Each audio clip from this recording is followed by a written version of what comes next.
예, 안녕하세요. 자, 이번에 이제 34페이지 제 2절에 대한 재무 상태에 대한 사항들을 볼 차례죠. 여기 이제 책에서 보면 앞에 이론편 앞에 내용이 좀 중복이 됐어요. 우리가 이제 시작한 건 이론편에 처음부터 이제 시작을 한 거니까 앞에 있는 중복 사항들은 넘어가셔도 돼요. 예. 자, 여기 이제 2절에 기업의 재무 상태에 대한 사항들이 이제 나오는데, 기업의 재무 상태는 어떤 거냐? 말 그대로 지금 어떤 일정한 시점에 기업이 가지고 있는 자산이나 또는 부채 또는 자본 뭐 이런 것들을 얘기한다 그랬죠. 그래서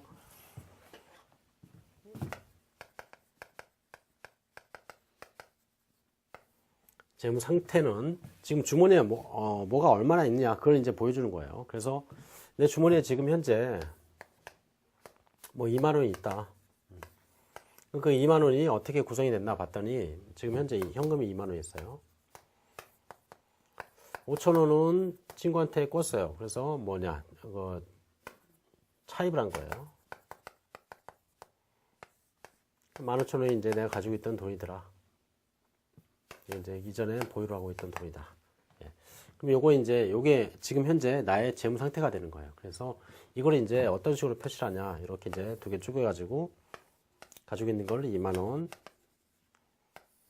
그 다음에 빌린 거를 부채라고 이제 표현해서 5,000원, 그 다음에 소유에 관련된 사항들을 15,000원, 이렇게 해서 표시하면 이게 이제 재무상태표가 되는 거죠. 그래서 재무상태표는 우리가 이제 일반적으로 알고 있는 그러한 어떤 지금 현재 자산 보유의 상태라고 이제 보시면 돼요. 그래서 자산 보유를 이렇게 하고 있는데 거기에 대한 원천을 이제 따져서 이걸 이제 표시해주면, 양쪽으로 표시해주면 그게 재무상태표다. 그래서 재무상태표 안에 들어가는 그 사항들은 자산, 부채, 자본이라는 세 가지 사항들이 이제 들어가게 돼 있죠. 그래서 뭐 집을 산다. 집을 산 때도 마찬가지죠. 예, 집을 내가 샀다. 그러면 집이 만약에 뭐 10억짜리더라. 집이 이제 내가 가지고 있는 거죠. 예. 그럼 집을 가지고 있는데 그 집을 10억짜리 집을 사기 위해서 은행에서 뭐 4억 정도 대출을 했더라. 나머지 6억은 내가 가지고 있을 건다. 이렇게. 이걸 표시하면 이제 지금 현재 내가 가지고 있는 것에 대한 재무 상태가 되는 거예요. 그래서 이렇게 이제 그 재무 상태를 표시를 하는데 그 자산 안에는 도대체 뭐가 들어가 있냐. 그래서 우리가 대출을 받고 또는 차입을 해서 얻은 금액과 그 다음에 출자를 받아서 얻은 금액을 가지고 어떤 걸 형성을 해가지고 내가 가지고 있느냐 이렇게 이제 보자는 거예요. 그게 이제 자산에 대한 정의고, 그래서 이제 자산을 보면 자산의 지금 기업의 경영 활동을 하기 위해서 현금, 그 다음에 상품, 건물 등 제어가 필요하며 그 경영 활동에 따라서 매출 채권 또는 대여금 등의 채권이 이제 생길 수도 있다 이렇게 얘기를 하는 거죠. 그래서 그런 것들을 다 자산으로 이제 집어넣겠다. 그래서 자산의 분류를 보면 자산은 유동자산으로 분류가 될 수 있고 그 다음에 비유동자산으로 분류가 될 수 있어요. 그래서 유동자산은 1년 내에 순환이 되는 것들을 얘기하는 거예요. 그래서 현금 같은 경우는 매일매일 이제 순환이 되겠죠. 그 다음에 기타 이제 단기 목적으로 가지고 있는 금융자산이라든가 또는 재고자산 뭐 이런 것들을 이제 유동자산으로 봐요. 그래서 우리가 이제 장사를 한다고 가정을 하면 물건을 사오다가 물건을 팔아야지 계속 영업을 할 거 아니에요. 예, 그래서 그런 것들, 계속 순환이 되는 것들을 이제 유동자산, 그리고 계속 보유를 하면서 우리가 이제 어떤 영업을 하기 위해서 필요한 그런 자산들, 그런 것들이 이제 비유동자산 이렇게 보시면 돼요. 그래서 건물을 가지고 있는데 건물 안에서 계속 사무실을 써야 될 거 아니에요. 그러면 그 건물 자체는 뭐냐? 비유동자산이라고 이제 얘기를 하는 거죠. 예. 그래서 여기 이제 유동자산의 분류를 보면 사용에 제한이 없다. 아무 때나 쓸 수 있다는 얘기예요. 그 다음에 이제 정상적인 영업주기 내에서 실현될 것으로 예상되거나 또는 판매 목적 또는 소비 목적으로 보유하고 있는 자산. 그래서 정상적인 영업주기에 대한 사항들을 보면 영업주기라는 게 이런 거라 그랬죠.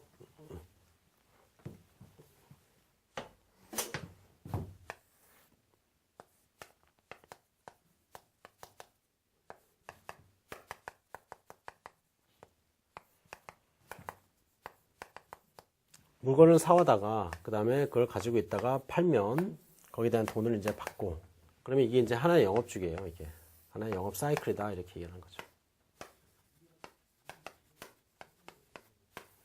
이게 이제 영업주기고 이 안에서 순환이 된다. 그러면 그거는 유동자산을 보자는 얘기죠.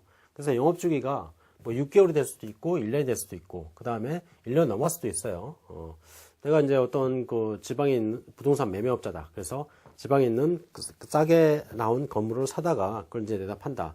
그럼 건물 같은 경우는 워낙에 가격이 비싸기 때문에 거기에 대한 회수가 1년이 넘어갈 수도 있어요. 돈에 대한 회수가. 그럼 그거는 이제 영업주기가 1년이 넘어갈 수도 있는 거죠. 예. 그래서 이렇게 이제 영업주기 내에 있는 자산, 그 다음에 단기 매매 목적으로 보유를 하고 있다. 이 단기 매매의 이제 일반적인 그 기간은 한 1년 정도라고 보시면 돼요.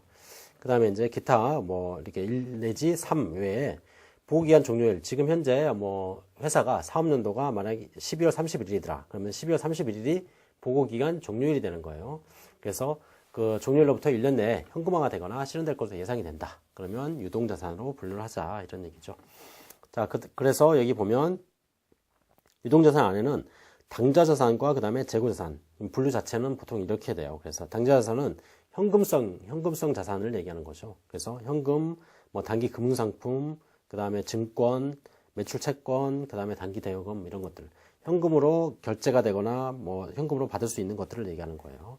그 다음에 이제 재고자산은 말 그대로 우리가 이제 영업 활동을 통해서 주로 이제 사고 파는 그런 물건들을 얘기하는 거죠. 그래서 만약에 청바지를 만드는 회사다. 그러면 청바지를 사다가 파는 회사라면 청바지가 재고자산이 되겠죠. 예. 자, 그 다음에 기타의 이제, 비유동자산으로 뭐 투자자산, 유용자산, 무용자산, 이게 이제 그 비유동자산 안에 소 카테고리라고 보시면 돼요. 그래서 그 안에는 뭐 장기 금융 상품이라는 것도 있고, 매도 가능 증권이라는 것도 있고, 만기 보유 금융 증권 또는 유용자산 안에는 뭐 비품, 뭐 토지, 건물 뭐 이런 것들이 있더라. 예. 자, 그래서 이제 과목들, 이 소위 말하는 이게 35페이지에 나오는 것들이 뭐냐? 계정 과목이라는 얘기죠. 그래서 사실은 재무제표 안에는 이렇게 계정 과목으로 이제 표시가 되는 거예요. 그래서 재무제표 안에 보면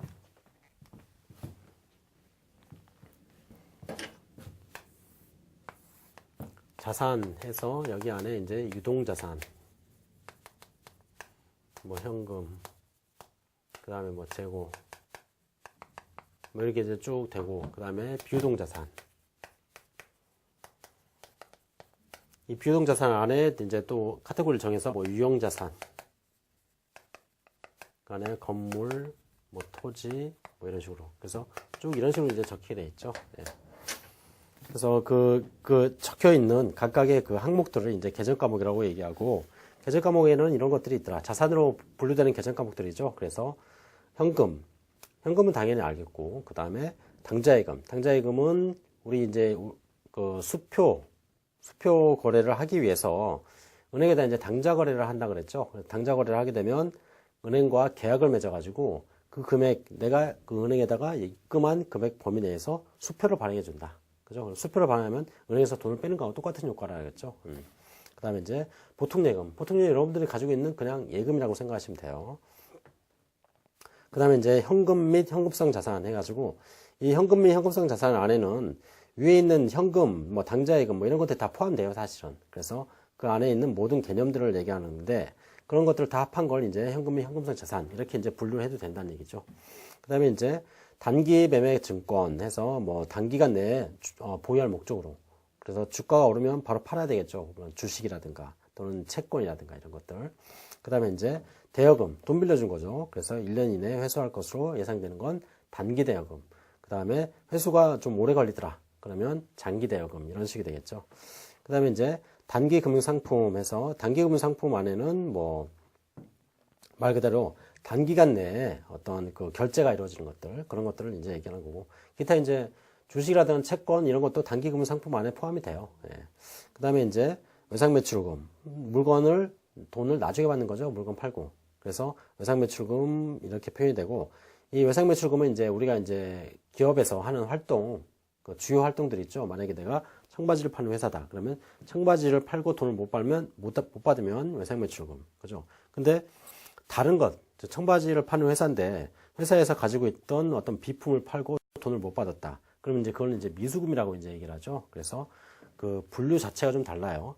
회사의 주요 영업 활동을 위해서 판매를 하고 그 다음에 돈을 못 받으면 외상매출금 또는 매출채권 이런 걸로 이제 표시가 되고, 그 다음에 그렇지 않고 이렇게 그 위에 어떤 그 재화를 제공을 하고 돈을 못 받게 되면 미수금 이런 식으로 이제 표현을 한다. 그래서 외상매출금과 바드럼, 그 다음에 매출채권 이렇게 있는데, 요건 이제 그 매출채권 안에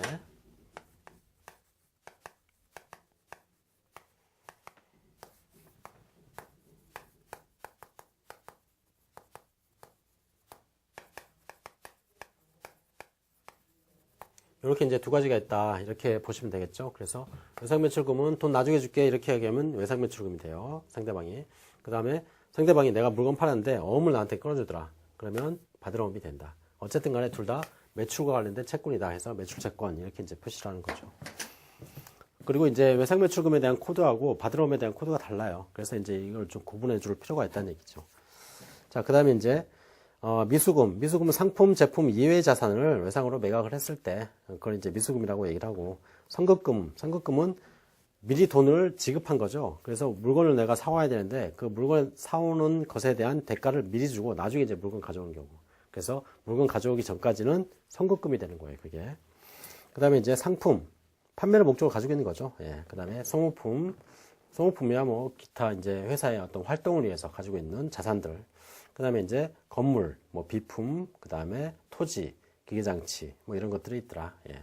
이런 것들은 이제 자산으로 계산되는 어떤 계정 과목들이에요, 얘네들이. 자, 그 다음에 이제 부채는 말 그대로 내가 이제 그 결제를 해줘야 되는 걸 얘기하는 거죠. 그래서 부채 분류에도 마찬가지 유동과 그 다음에 비유동이 있더라. 그래서 1년 내에 결제를 해줘야 된다. 또는 정상 영업 주기 내에 결제를 해줘야 된다. 이런 것들이라면 그 유동부채가 되고, 그 다음에 장기간, 즉 1년이 넘어가는 어떤 기간 동안에 결제를 해줘야 된다. 그러면 그게 이제 비유동 부채가 되겠죠. 자, 그래서 부채 계절 과목도 한번 보시면 외상매입금, 그 다음에 지급어음, 매입채무. 여기서도 마찬가지 매입채무 안에 외상매입금하고 지급어음이 들어가 있는 거예요. 그래서 외상매입금은 내가 물건 사오고 나중에 줄게 이렇게 얘기하면 외상매입금이 되는 거고, 그 다음에 물건을 사오고 걔한테 어음을 끌어주면 그러면 지급어음이 된다. 이렇게 얘기하는 거죠. 둘 다 뭐냐면 매입채무 안에 들어가는 내용들이에요. 그 다음에 이제 단기 차입금이라는 게 있고, 그 다음에 미지급금이라는 게 있더라. 단기 차입금은 말 그대로 돈을 빌렸는데 1년 내에 결제를 해줘야 되는 거. 그게 이제 단기 차입금이 되겠고, 미지급금. 이거는 이제 아까 우리가 외상매입금 같은 경우에는 내가 팔 물건을 사오고 돈을 나중에 주면 외상매입금. 근데 그 이외의 물건을 사오고 돈을 나중에 준다. 그럼 미지급금이 된다는 얘기죠. 그 다음에 이제 장기 차입금 뭐 이런 것들이 있더라. 그 다음에 이제 자본은 자산에서 부채를 뺀 나머지를 이제 자본이라고 얘기를 해요. 그래서 회사에서 이렇게 재무 상태가 이렇게 있으면 이 자산에서 부채를 빼고 나머지를 자본이라고 얘기하고, 이 자본 안에는 이런 것들이 들어가 있다 이렇게 얘기하고 있어요. 그래서 그 안에는 자본금이라든가 자본잉여금, 그 다음에 자본조정, 기타 포괄손익, 그 다음에 이익위험 이런 것들이 있어요. 이거 이제 자본 계정에 들어가서 한번 다시 자세히 볼게요. 그래서 자본과 관련된 계정을 보면 무슨 주식 발행 초과금 밑에 이제 옆에 37페이지 박스가 하나 있죠. 거기 보면 주식 발행 초과금, 그 다음에 무슨 뭐 자본잉여금 안에 감자차익, 자기주식 처분익 이런 것들이 이제 계정 과목이에요. 그 다음에 할인 발행 차금, 자기주식 뭐 이런 것들. 예. 그래서 우리가 이제 거래를 보면 회사의 거래는 크게 두 가지의 거래만 이루어지게 돼 있죠. 그래서 처음에 영업을 이제 시작을 하면 만약에 돈을 이제 한 4억 정도 빌렸어요. 그래서 은행에서 차입금이 이렇게 있었어요. 그 다음에 이제 출자를 한 6억을 받았다. 이게 이제 자본금으로 이제 기록되는 애들이에요, 얘네들이. 그럼 그걸 가지고 이제 뭐 했냐? 건물도 가지고 있고, 건물도 샀고, 그 다음에 상품도 샀어요. 건물 한 3억짜리를 샀고, 그 다음에 상품을 한 7억짜리를 샀다. 자, 그러면 이거 가지고 이제 영업을 하는 거예요.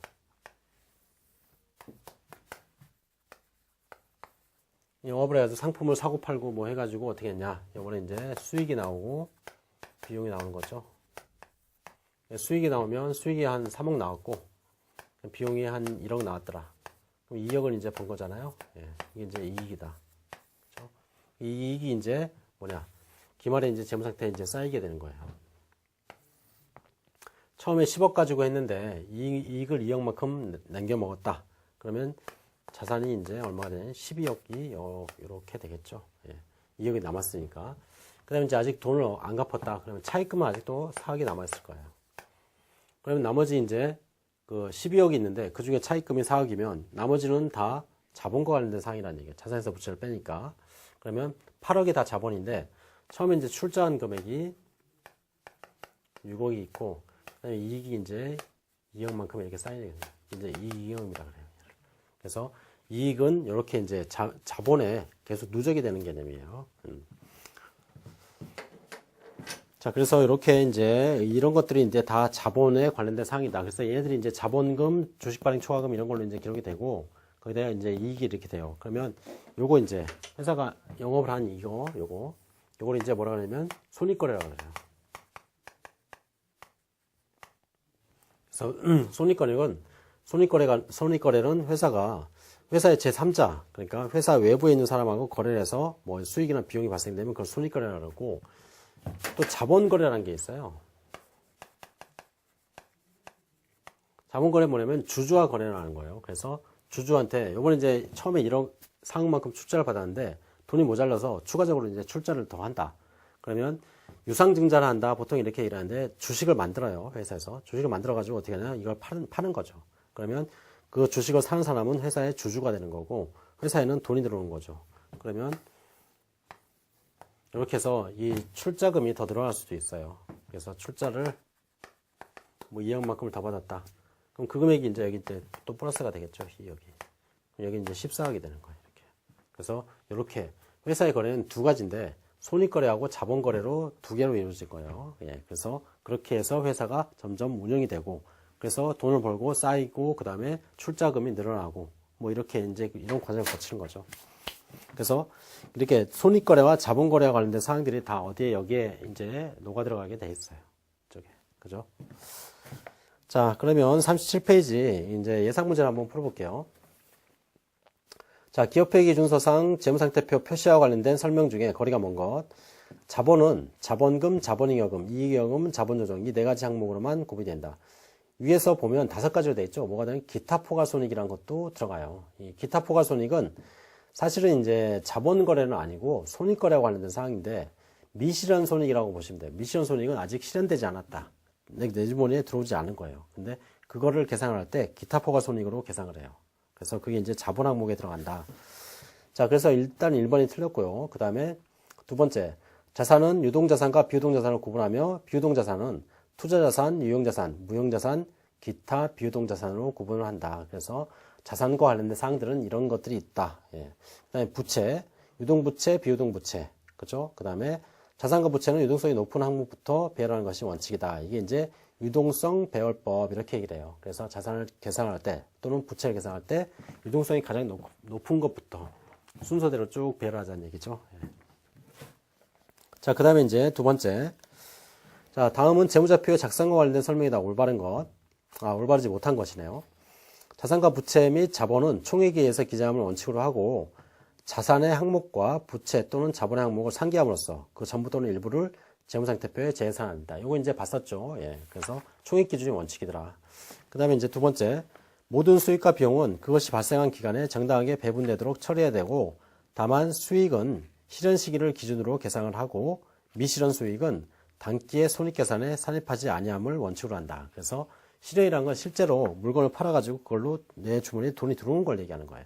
그게 이제 실현을 얘기하는 거고, 그렇지 않는 경우가 이제 평가와 관련된 사항이라고 했죠. 평가는 가치가 증가를 했지만 실제로 내 주머니에 돈이 들어온 건 아니란 말이에요. 그래서 그런 것들을 미실현 손익이라고 얘기를 하고, 그런 것들은 단기 손익에 반영하지 말자는 얘기예요. 아직 그 회사에 실제로 돈이 들어온 게 아니기 때문에. 그죠?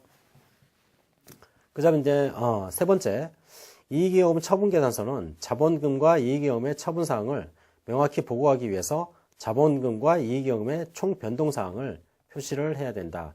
여기서 이제 이익이익금 처분계산서는 이익이익금과 관련된 사항만 들어간다 그랬죠. 그러니까 틀린 얘기가 되어 있고, 그 다음에 이제 자산과 부채는 1년을 기준으로 해서 유동, 비유동 또는 유동부채, 비유동부채로 구분하는 것이 원칙이다. 예, 그런다 그랬죠. 예, 그래서 답은 3번이 되겠네요.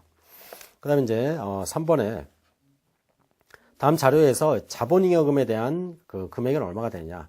그럼 이 밑에 있는 항목 중에서 자본잉여금을 찾아보라는 얘기예요. 우리가 이제 그 제목 정도는 지금 이제 보고 넘어갔지만 사실은 안에 있는 사항들이 뭔지는 잘 모르죠. 예, 그렇지만 자본에 가서 우리가 또 이제 여기에 대한 사항들을 이제 볼 거예요. 그런데 페이지 어디를 보시냐면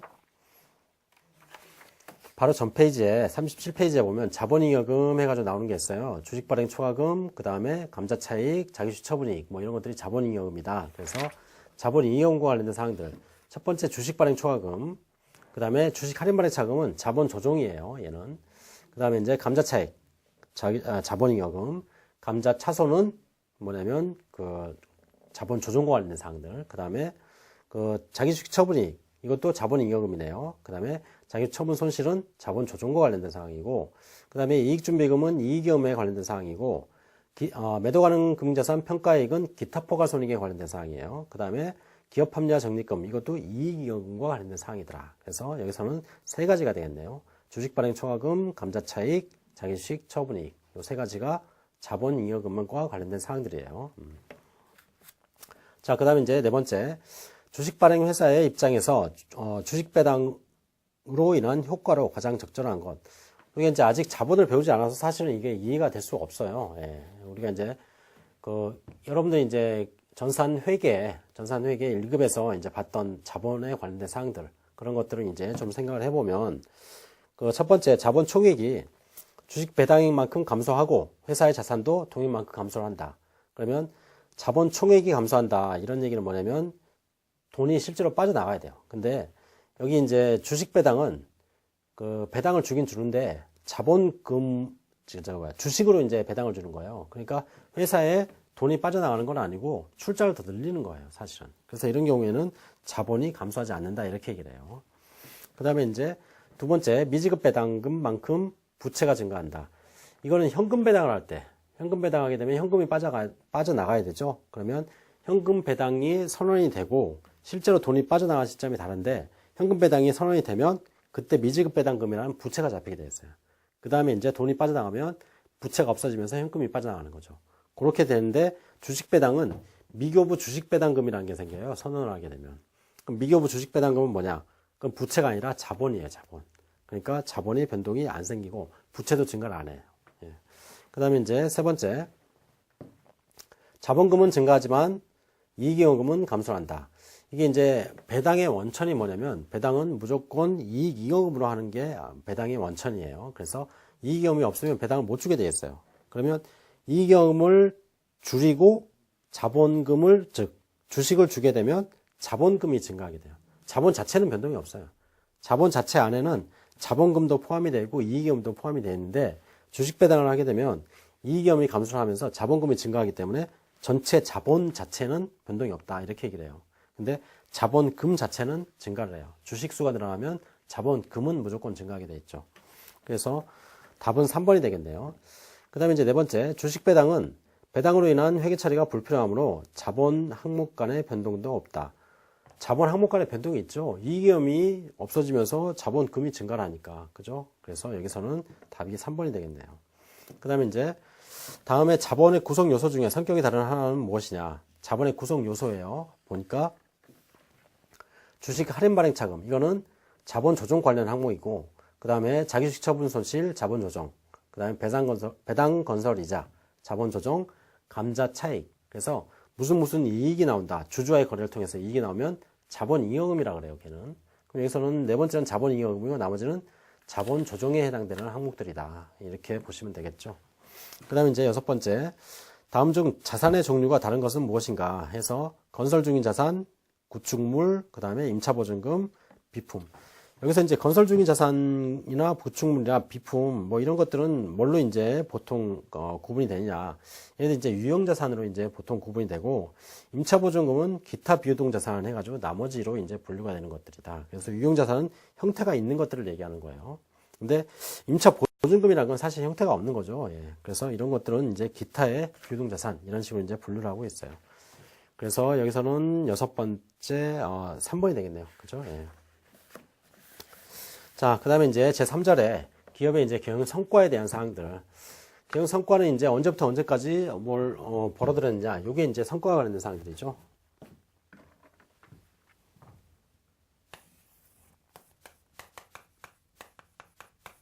얘네들이 이제 성과예요. 그래서 기업 성과와 관련된 사항들은 언제부터 언제까지에 대한 개념이 필요하고, 그 기간 동안에 기업이 벌어들인 수익과 그 다음에 비용, 그리고 거기로 나타나는 이익을 얘기하는 거예요. 그래서 수익이라는 것의 정의 자체는 뭐냐면 유입되는 금액의 총금액을 얘기하는 거예요. 그래서 내가 만약에 물건을 팔았다. 그래서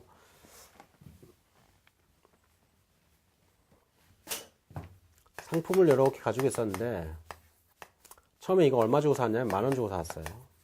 자, 얘를 얼마에 팔았냐면 뭐 25,000원에 팔았다. 자, 그러면 여기서 이제 수익이라고 얘기하는 건 뭐냐면, 수익은 25,000원이에요. 그 다음에 비용은 뭐냐면, 10,000원이고. 그래서 그걸 빼면, 이익이 이제 15,000원 된다. 그래서 수익의 정의는 들어오는 것에 대한 총량을 얘기하는 거고, 비용은 나가는 것에 대한 총량이에요. 그래서 그 차이값이 뭐냐면 이익이라고 표현이 된다. 그렇죠? 이게 이제 수익과 비용의 정의예요. 그래서 자, 수익은 뭐냐? 자본의 원인이나 추가 출자에 의하지 않고 경영 활동의 결과로 자본이 증가하는 원인을 수익으로 한다. 그래서 자본이 증가한다. 그 의미는 뭐냐면 뭔가 들어오거든요, 이게. 그래서 유입이 되면 이게 이제 뭐냐면 자산이 들어오는 거예요. 사실 현금이 들어오면 자산이 들어오겠죠. 그래서 자본이 증가하는 이유는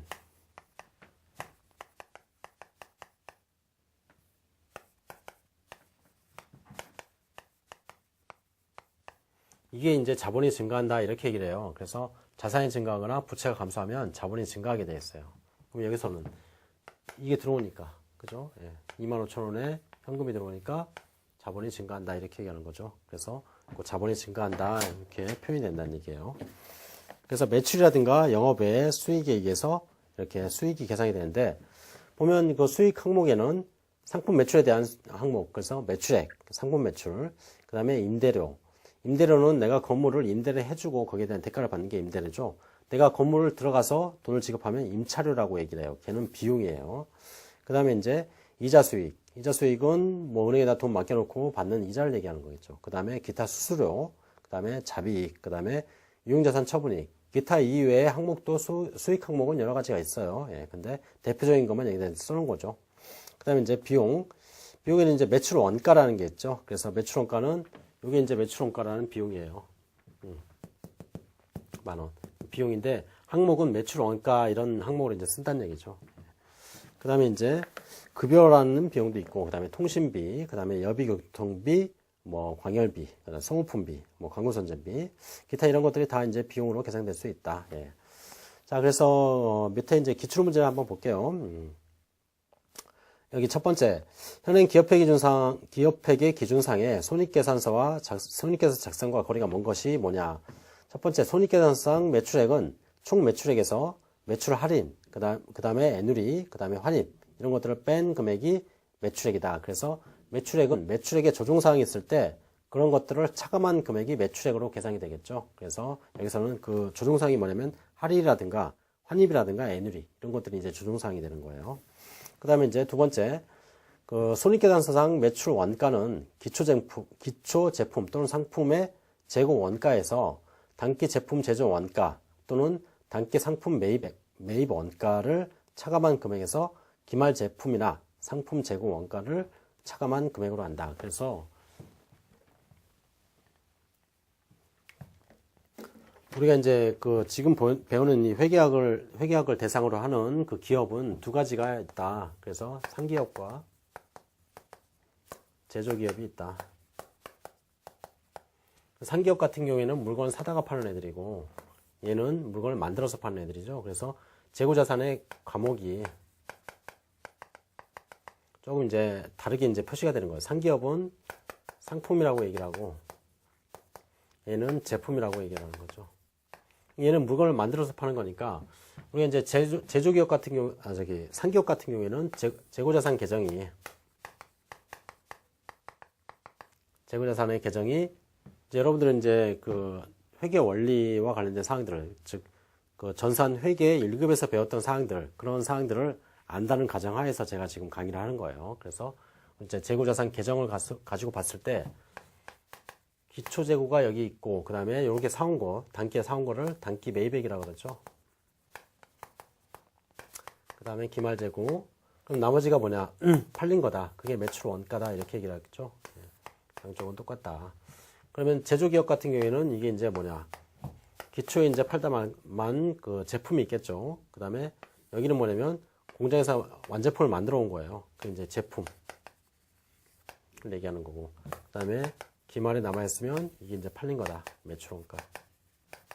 이렇게.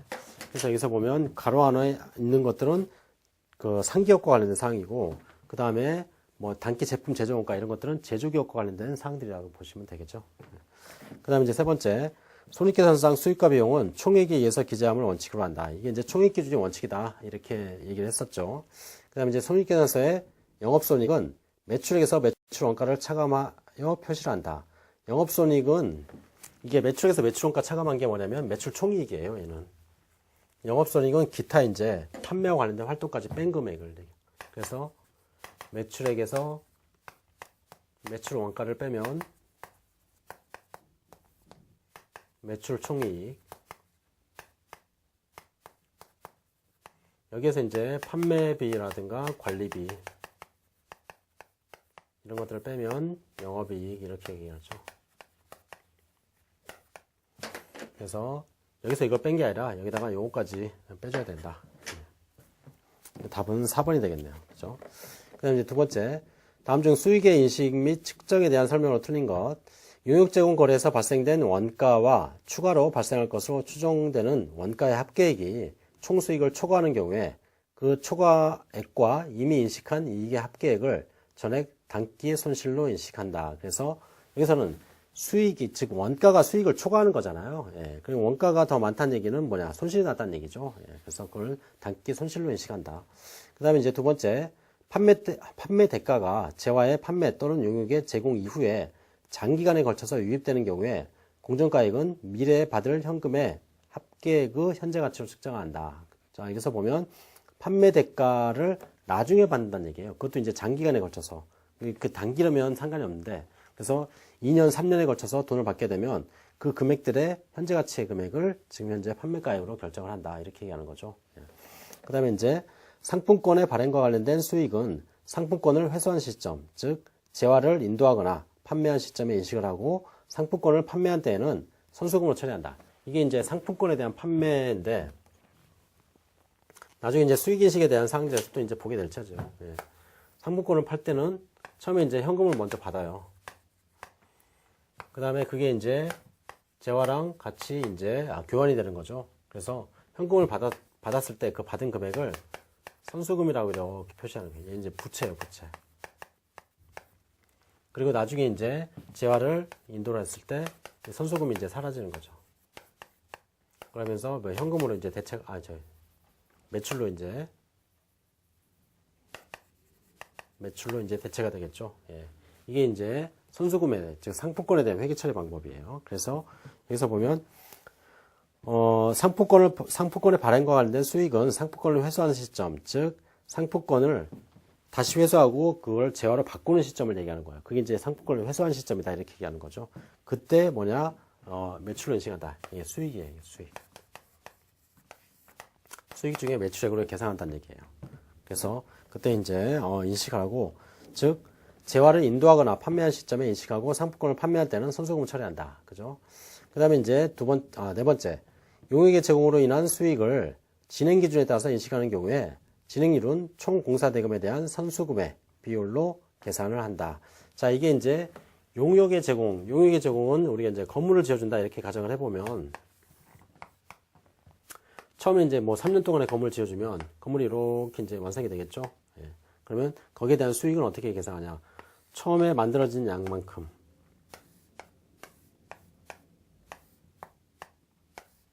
이렇게 요만큼 처음에 뭐 20% 만들었다. 그 다음에 50%, 그 다음에 100%. 그러면 처음에는 요만큼 수익을 인식하고 두 번째 요만큼, 세 번째 요만큼 이렇게 하는, 이게 이제 뭐냐면 진행 기준이에요. 진행 기준. 그래서 여기서는 그 공사 대금에 대한 선수금 비율로 계산하는, 즉 공사 대금을 받았느냐를 가지고 따지는 게 아니라 공사를 얼마나 완성을 시켰느냐 그걸 따지겠다는 얘기예요. 그러니까 여기서는 선수금의 비율이 아니라 그 진행 정도에 따른 비율로 수익을 인식한다 이런 얘기죠. 그래서 답은 4번이 되는 거예요. 자, 그 다음에 이제 기업회계 기준상의 재화의 판매로 인한 수익을 인식하기 위한 조건으로 올바르지 못한 것. 여기서 이제 수익인식과 관련된 사항들이 쭉 나오는데, 우리가 이제 수익인식과 관련된 시점에 대한 내용들이 아직 배우질 않았어요, 사실은. 그래서 원래는 여기서 이제 나올 문제가 아닌데, 여러분들 이제 뒤에서 수익인식에 대한 사항들을 보고 다시 한번 또 풀어보시면 이해가 될 수 있어요. 네. 그래서 여기 이제 기업회계 기준상의 재화의 판매로 인한 수익을 인식하기 위한 요건. 첫 번째, 재화의 소유에 따른 유형과 효익의 대부분이 구매자에게 이전이 된다. 이제 재화를 가지고 있으면서 거기서 그 재화 가격이 증가하거나 감소하는 것에 대한 그 보상을 누가 가져가냐에 따라 달라진다는 얘기예요. 그래서 내가 물건을 팔면 그 물건에 대한 가격의 증가 감소분에 대한 뭐 그 위험이라든가 또는 보상을 상대방이 가져가면 그건 팔린 걸로 보자는 얘기예요. 그게 이제 첫 번째, 소유에 따른 위험과 보상이 대부분 구매자한테 이전이 된다. 그걸 얘기하는 거고, 그 다음에 이제 두 번째, 수익 금액을 실효성 있게 측정할 수 있다. 금액을 알 수 있어야지 우리가 수익으로 계산을 하겠죠. 그 다음에 이제 세 번째, 수익 금액을 판매일로부터 1개월 내에 획득할 수, 이런 얘기는 없어요. 수익 금액을 나중에 획득하든 상관이 없다는 얘기죠. 그 다음에 이제 거래와 관련해서 발생했거나 발생할 거래 원가와 관련 비용을 실효성 있게 측정할 수 있다. 그래서 원가도 알 수 있어야 되고, 그 다음에 수익을, 즉, 물건을 팔아가지고 그로부터 유입되는 금액에 대한 측정도 가능해야 된다는 얘기예요. 그게 이제 수익을 인식하기 위한 요건이더라. 답은 3번이 되겠네요. 자, 그 다음에 이제 네 번째. 매입 애누리를 영업 외 수익으로 회계 처리했을 때 나타나는 현상으로 틀린 것. 첫 번째, 매출 총이익이 과소계상된다. 우리가 이제 매입 애누리는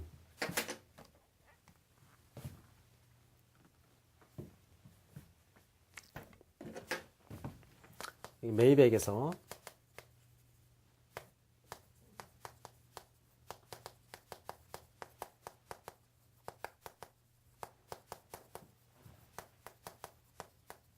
이게 이제 매입액이 되는 거거든요. 총 매출액에서 총 매입액에서 애누리라든가 할인이라든가 환출을 빼야지 그게 이제 진짜 매입액이 되는 거죠. 근데 요거를 여기서 빼지 않았다는 얘기예요. 그럼 이게 이제 좀 뭐 어떻게 크게 발생되겠죠? 매입액이 과대 계상이 돼요.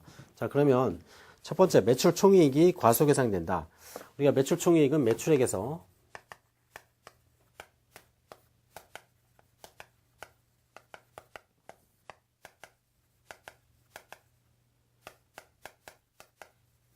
이게 이제 매출 총이익이죠.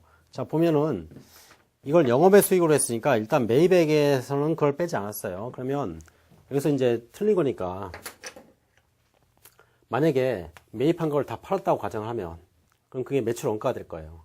그러면 이 매입액이 여기 이제 들어가는 건데 여기서 이제 조정된 금액이 들어가야 되는데 요거를 빼지 않고 매입액을 계산하면 매입액이 커진다는 얘기예요. 이게 커지면 얘가 줄어들겠죠.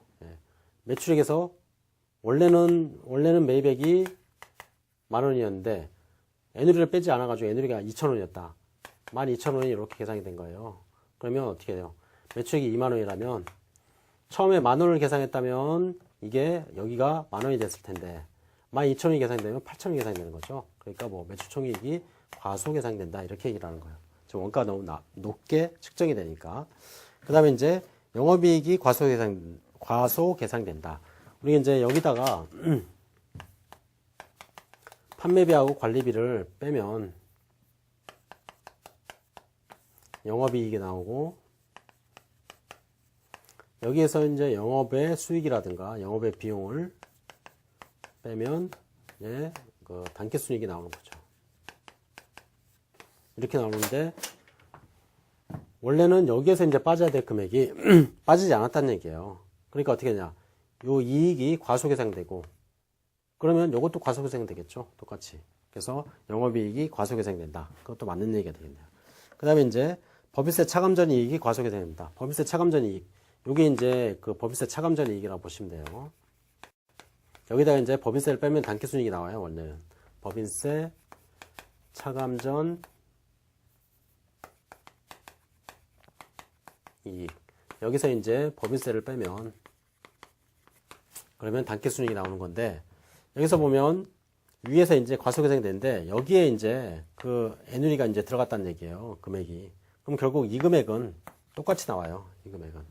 그거를 뺀 금액, 즉 위에서 빼든 아래에서 빼든 여기서는 이제 빠졌으니까 어쨌든 간에.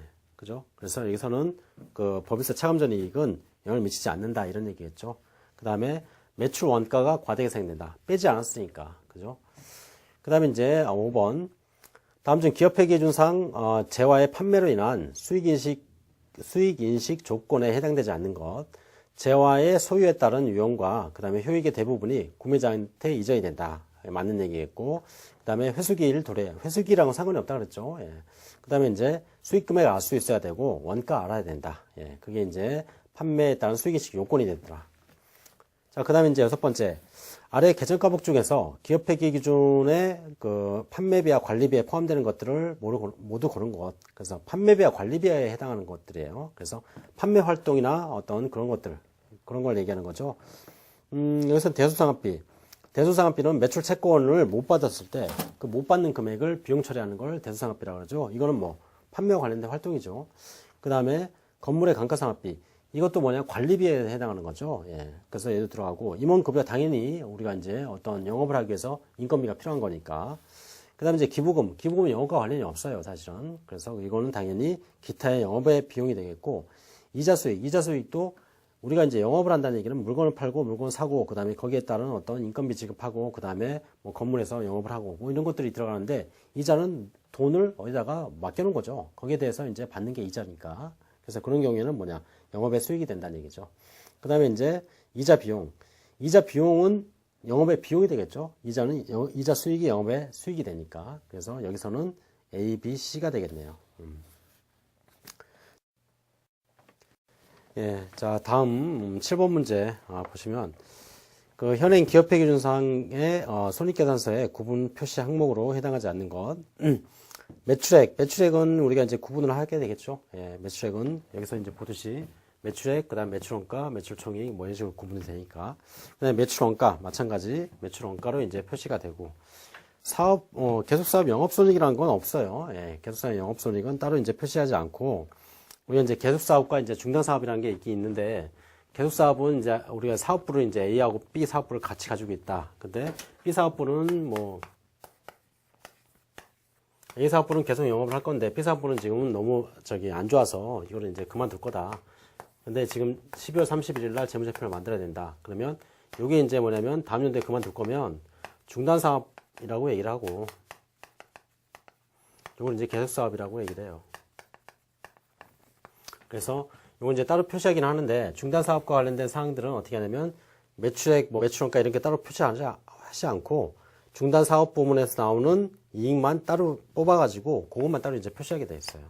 그래서 그걸 중단사업, 계속사업 영업손익이라고 표시해서 따로 하진 않고, 사업에 대한 매출액, 매출원가 쭉 쓰고, 그 다음에 그 밑에다가 중단사업에 대한 뭐 영업손익, 그것만 따로 이제 갖다 껴놓게 돼 있어요. 그게 이제 중단사업과 관련된 사항들. 예. 그래서 여기서는 계속사업 영업손익을 따로 표시하지는 않더라.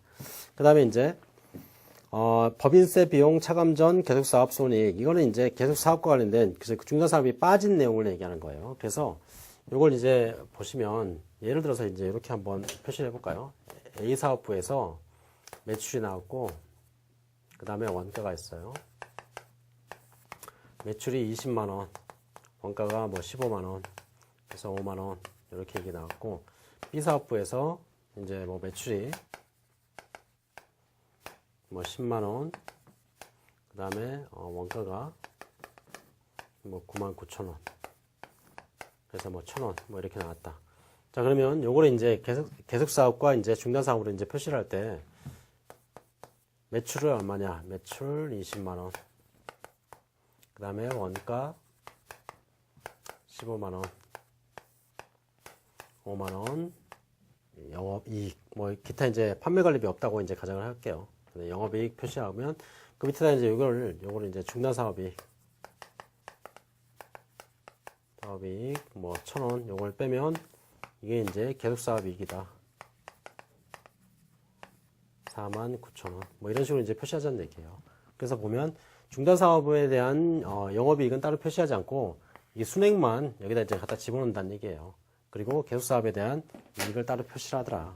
이게 이제 법인세 비용 차감 전 계속사업 손익이다. 이렇게 이제 표시를 하는 거죠. 예. 그래서 이렇게 이제 표시를 하게 되면 거기에 대한 내용들이 표시가 된다. 자, 이렇게 해서 우리가 이제 3절과 관련된 사항들을 이제 쭉 봤고, 다음 시간에 이제 금융자산에 대한 사항들 4절부터 해가지고 이제 보도록 할게요. 자, 고생하셨고요. 이번 시간 여기까지 할게요.